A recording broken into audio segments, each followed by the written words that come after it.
John Leguizamo has a versatile career from Broadway to Hollywood. Now he's hosting a show about Latinx communities called Leguizamo Does America.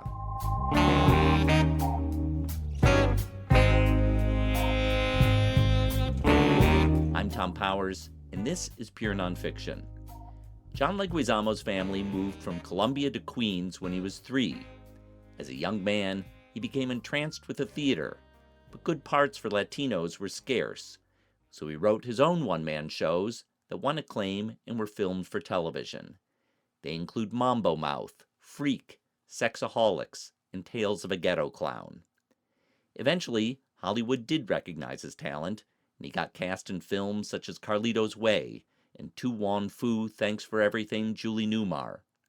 He earned voice roles in animated films such as Ice Age and Disney's Encanto. But in this podcast, we don't talk about Bruno. We stay focused on his new series, Leguizamo Does America.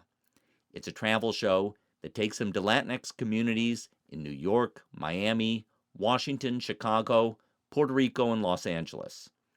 At each stop, he explores the area's history, cuisine, and culture by talking to prominent locals.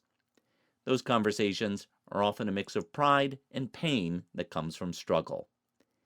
In the New York episode, he talks to the fashion designer Raul Lopez.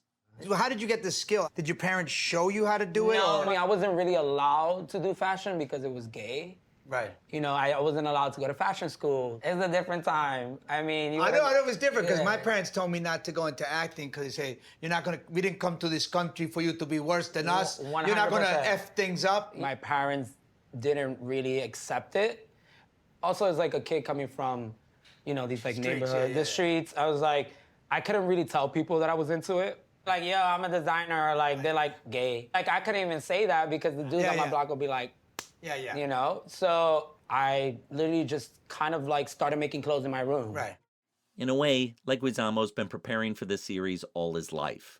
The seeds of it were planted in a one-man show that he wrote several years ago called Latin History for Morons.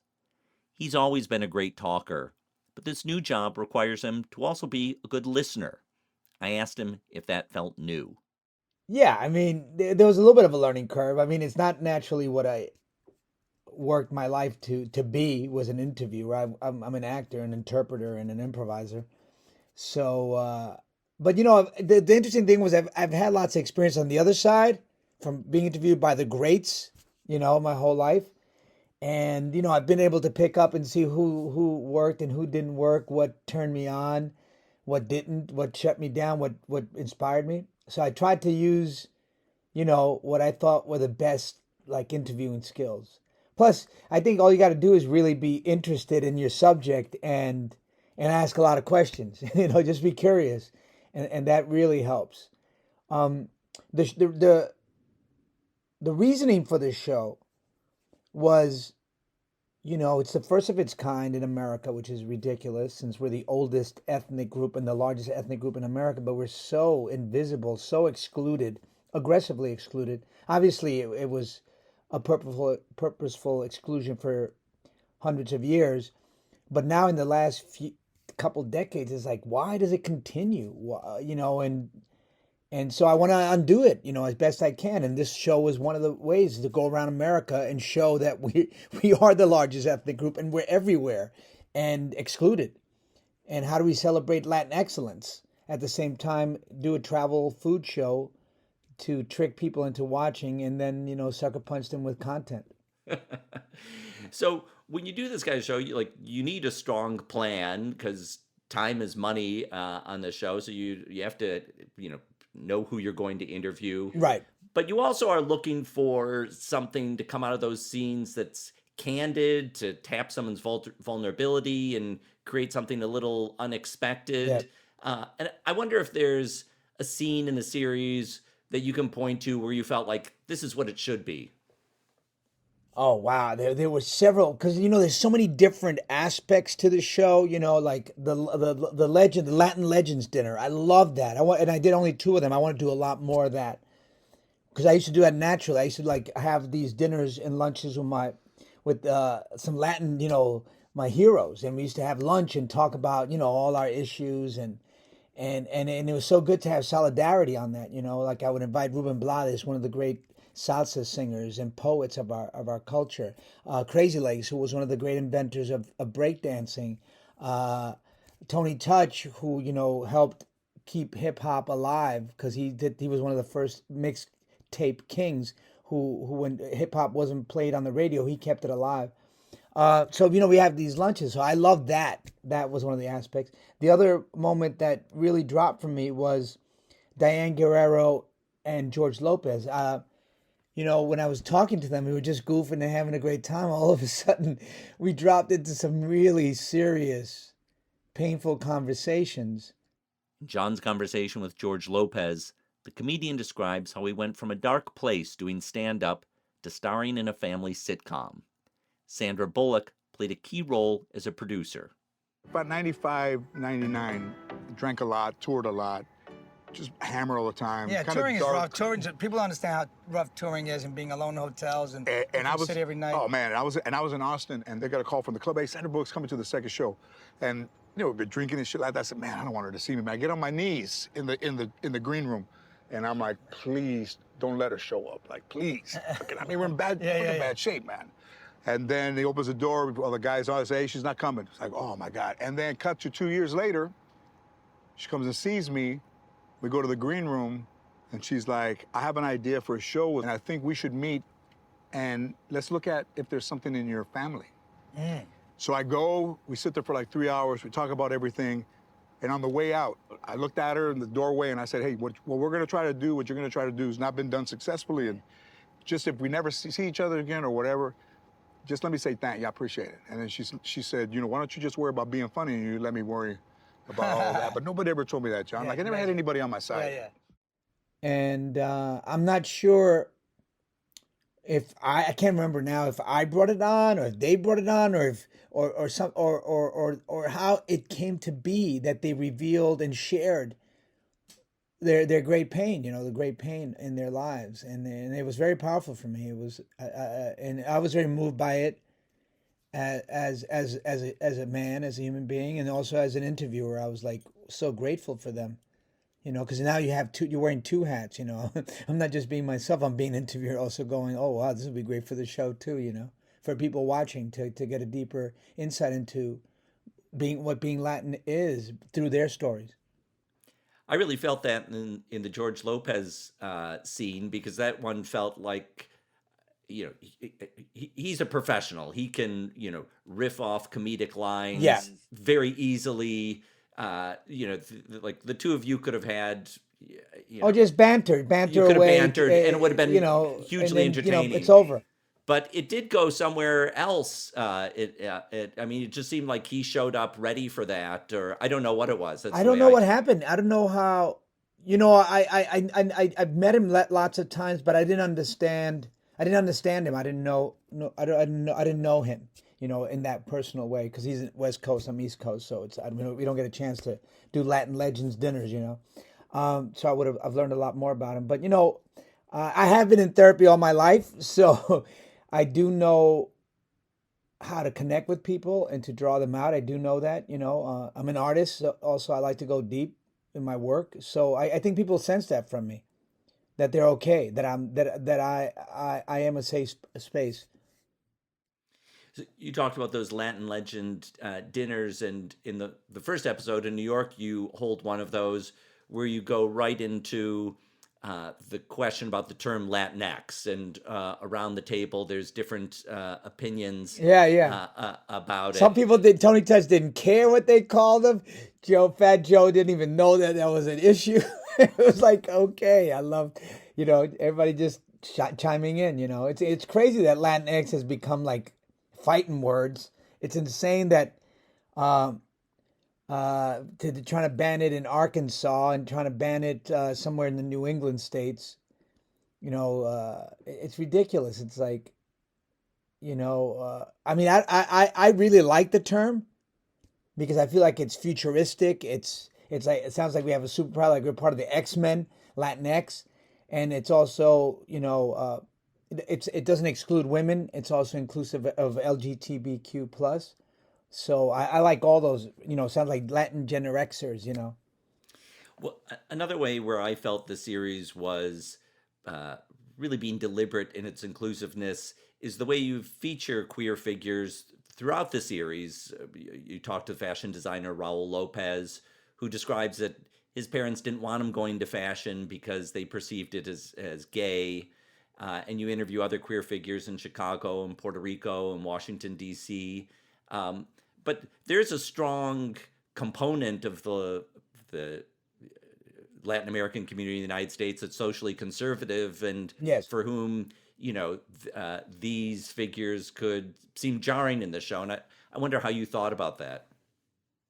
Well, we definitely were very conscious of showing the whole diaspora, the whole spectrum of Latinness, and of course, LGBTQ plus is part of Latinness. And we also had our Afro Latinos, our indigenous Latinos, our immigrants, people who've been here for hundreds of years.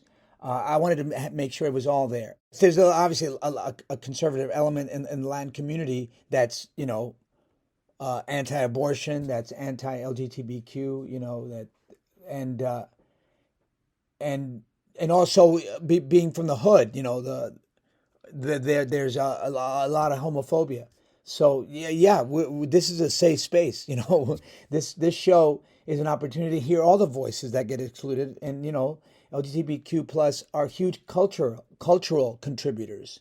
So we wanted to have them on the show. They're important to our culture, whether they're excluded by the religious right or by other parts of our community.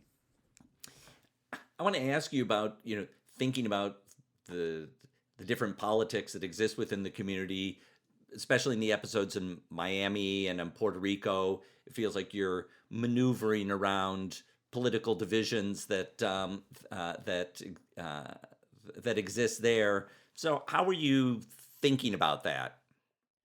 Well, I'm very democratic and progressive, and that's obvious. But in the show, I have to wear a more neutral hat in a way, because I want to hear all sides, and the show is about hearing all sides, and it's important to hear all sides. And it's a time for empathy and reaching over to the other side. This is the moment that we need to do that more because of the great division that's being caused by our ex-president Trump, who's making us all very divisive, which is my belief. So anyway, I wanted to hear what happened in Florida. I wanted to understand why they continue to lean so right, knowing that part of the Latin community is hurt by it. I want to understand that. How do you vote against your own self-best interest? Because it happens a lot, with white culture, obviously in Black communities, and it happens in the Latin communities as well. And so I wanted to understand that, and that's what I went to Florida for. In Miami, John interviewed the writer and activist Carmen Pelaez about the swayability of local voters. Within the Cuban community, within the Nicaraguan, within every community that we have here in Miami, it's not just divided by older and younger. Conservatives and liberals bounce back and forth between generations and between waves of getting here. Like a lot of my grandparents' friends, which are lifelong Republicans, voted for Obama. Carmen is an incredible activist, incredible artist. She should have her own show. She's that brilliant. But, being that we're excluded, it just is not going to happen, And that's part of what the show exists, because there is so much talent. There's so much Latin excellence out there that never gets seen. I mean, Rita Moreno was not the only one back in the 50s who was an EGOT. There were thousands of Rita Morenos who never got an opportunity. She didn't get the opportunity she deserved. And Freddie Prinze too. There were thousands of comedians, the Latin comedians, but they just, we weren't seen, we weren't thought of, we weren't invited to the table. And hopefully this show and what's going on in America now with a sort of a recalibration, a rethinking of ourselves, a reboot, things will get parity, because we're 20% of the population. We over-index at the box office. We're 30% of the U.S. box office, and sometimes 33% of the big hits at the box office. We're $4 billion in streaming in America alone. we had $2.8 trillion to the GDP every year. $2.8 trillion. If we were our own country, economic country, we'd be the fifth largest economy in the world, bigger than Brazil, bigger than Italy, bigger than England. London, yeah, London's a country. You know what I mean? I mean, we're not we're getting taxed without representation, what the founding fathers fought against. I mean, we should be fighting against that. I read that you took 4 years trying to get this show off the 6. ground. I was wrong. I was corrected by my producer, Liz Cole. She said, no, it's been 6, John. I was like, it felt like 4. So what did it finally take to make it click?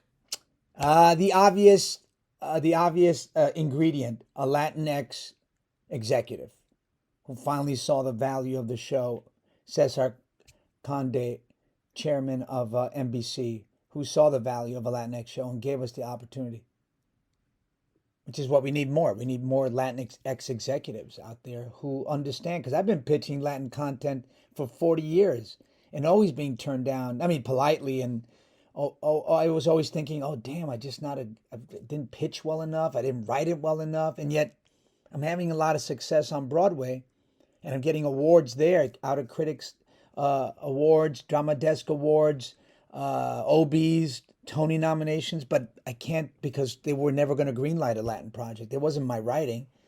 They were never going to greenlight a Latin project.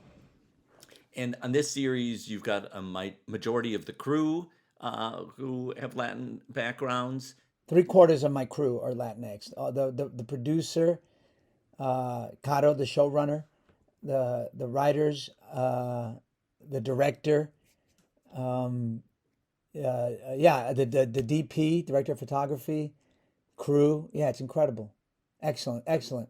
When I look back at your shows 20 years ago, like A Freak or Sexaholics, that wasn't the case. And I wonder, about your experience, trying to make that the case over the years. Yeah, back then, I mean, I didn't know, it's crazy, but I didn't know that we had all this, that we were being excluded. I had no idea. I just thought that, nobody wanted to tell our stories, or that our stories weren't, I don't know. I guess you internalize some of the racism, and you start, devaluing yourself. And it's hard to understand and tease it out within yourself to go, what's keeping me? Is it me, or is it them? And I'm starting to, unpack it all and tease it out and start to understand, oh, wait a minute, it's not me at all. It's not Latin people at all. It's the system is against us, and it's rigged against us. And how do we fix that? And so that's when we started hiring all Latin crew and bringing them with us. I didn't know that I had that power. I didn't know I could. I didn't understand it all. I was a young man. I was 26 years old when I started doing my one-man shows. So I was barely trying to survive against a system that didn't want me to exist. And to survive it, I didn't know that now that I'm 60 years old, I know I can bring people with me. I know I can elevate. I know I can lead. I know I can make things better, and I will, and I have. Well, one of the people who's been working with you for a while now is the director of this series, Ben De Jesus. Can you describe your collaboration together and what he brings to this? Oh, Ben De Jesus is amazing, man. I mean, he's the most positive person I've ever worked with in my life. He's just so enthusiastic, so grateful. Not to me, but, just in general. I don't need that. And he brings, well, first of all, he's an incredible shooter. He just the way he sees things. But he brings also this light energy and humor that we desperately needed in the show. And he's also got such an amazing eye, and he brings this great crew that he's created himself. 3 cameras. We have 3 cameras, and he uses the drones, and so it looks sexy and stylish, and he captures the energy that's there, and he keeps it going. He's vital. Now, in many of the scenes and episodes, you feel like you're right in your comfort zone. You're talking to restaurateurs, you're talking to artists, but there was a scene in Puerto Rico where I felt like you maybe were stretching yourself, and that's when you visit members of the Taino indigenous community. I wonder if you can set up how that came about and what your experience was there.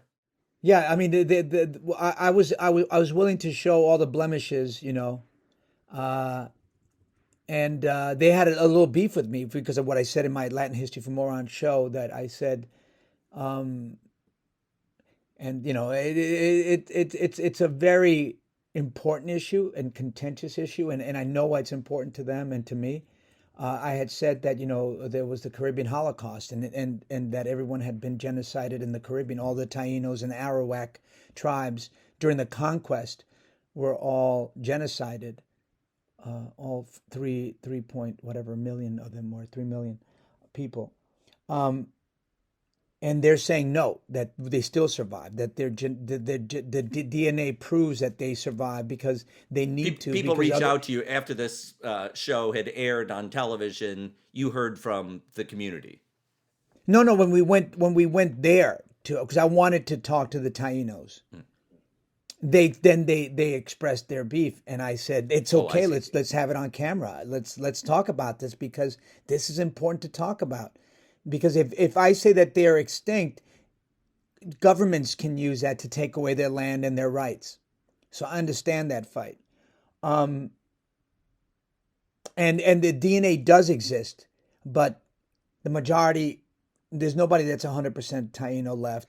But people do. There is genetics and cultural. The culture still survives. But there was a genocide.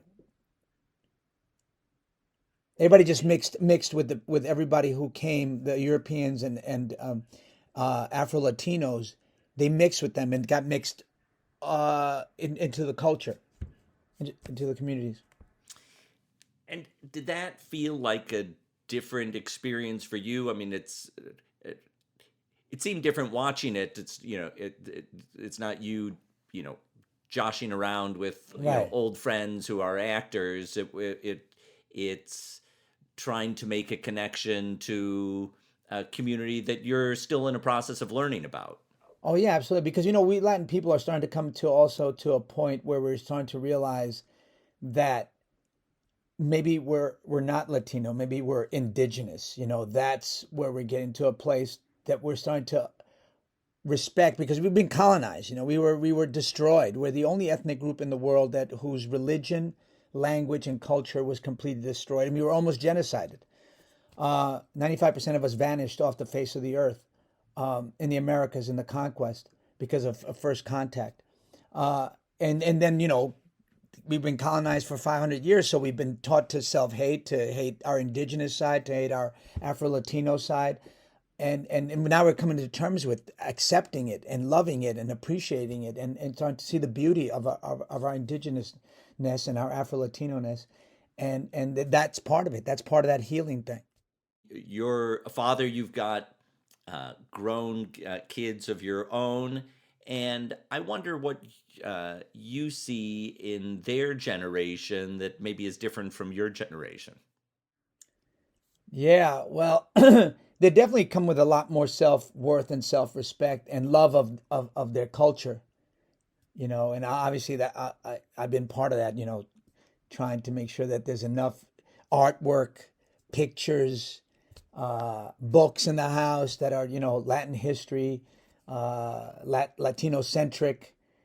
Also, respect to our indigenous and our African side. I have a lot of African sculptures as well, and indigenous photographs, just so they understand that that there's beauty in that, and that because I grew up in a world where everything was white, all the art, all the books, all the history, and it was hard to find self-love for yourself and respect, and for others to see that in you as well, because they need to see that you're worthwhile something so that they can feed back.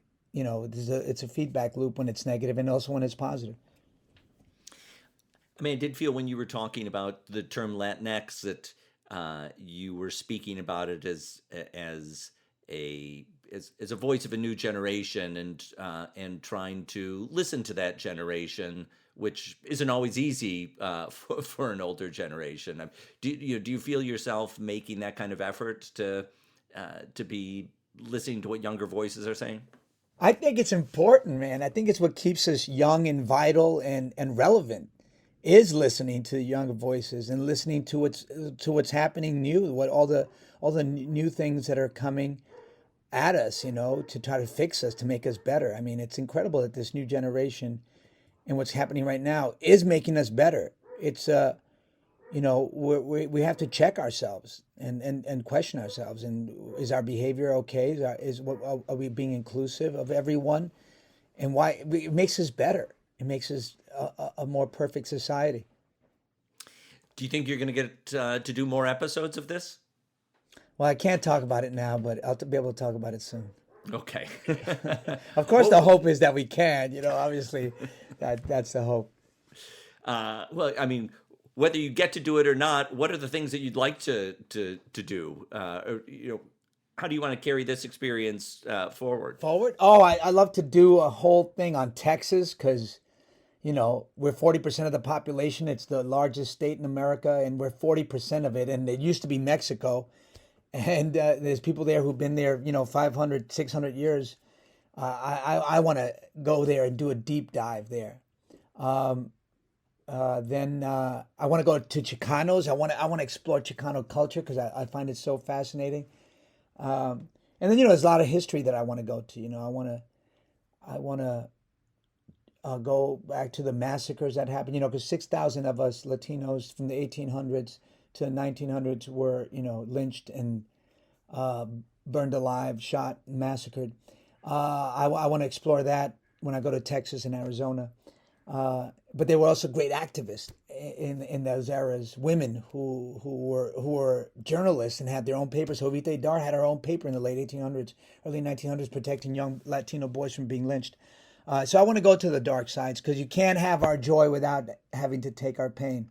So that's some of the things I want to do.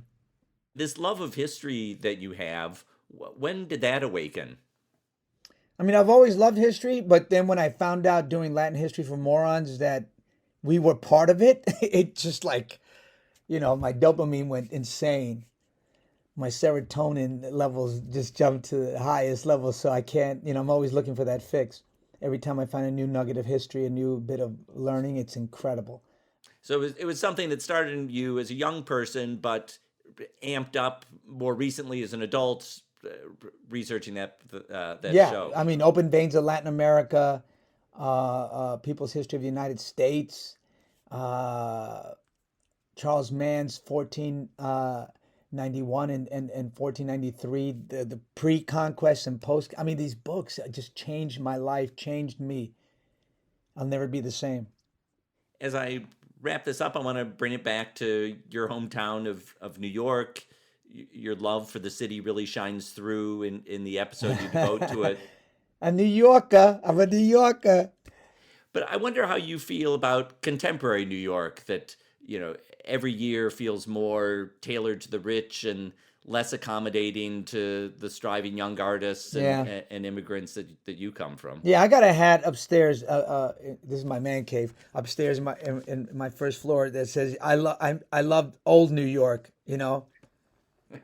Because old New York was incredible, man. I mean, now New York is really just for the rich. At least Manhattan is, And I mean, it's crazy what's happening now in America, where back in the day, like 1800s, early 1900s, the rich lived as far away from Manhattan and the big cities, and the poor had to live in the cities. Now it's the opposite. Only the rich can live in the cities, and the poor people are pushed further and further away.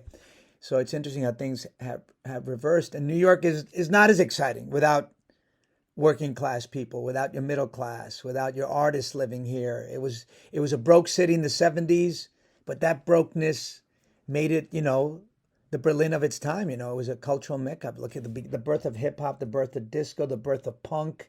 Some of the greatest playwrights, the greatest directors, Scorsese, De Niro, Pacino. I mean, it was an incredible time for music, dance, New York poets. I mean, everything was happening in New York. It was an incredible, incredible melting pot. And we all influenced each other. Latin people, Basquiat, who was half Puerto Rican, influenced by Andy Warhol. I mean, we were all mixing. It was incredible. Do you feel out of place in today's New York, or are there neighborhoods that you go to, or other, places to kind of tap into what your New York is? I mean, you can't get the old New York back. You can't, but I can hang out with the old New Yorkers who remember it, and we could just bitch about it. So that's fun.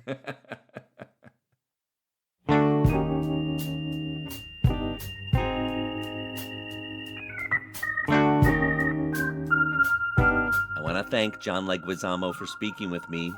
His new series, Leguizamo Does America, is now streaming on Peacock.